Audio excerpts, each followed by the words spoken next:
Welcome to Kenton's videos. Enjoy the video. You're ready to measure? Open Google Maps and go straight to the area you want. On desktop, right-click, or on mobile, long-press the map to drop the first point. Choose Measure Distance from the menu. You're creating a chain of points that will calculate the straight line distance between them. Once done, zoom and pan to accurately place each next point. Make sure to start with a clearly visible landmark. This reduces repositioning and speeds the workflow. Continue by adding points along the route. Tap or click each corner or curve you want measured. You can drag any placed point to refine its position if the automatic placement is off. This matters because small shifts can change the total distance.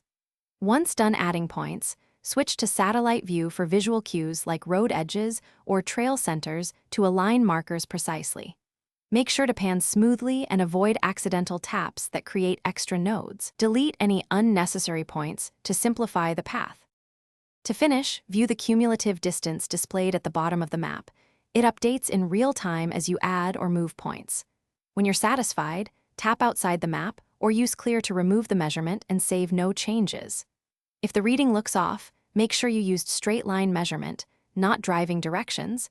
Enable satellite for better alignment and replace problematic points. You can also zoom further and nudge points for optimal accuracy. That usually fixes most errors quickly. Thanks for watching. Consider subscribing if we helped you.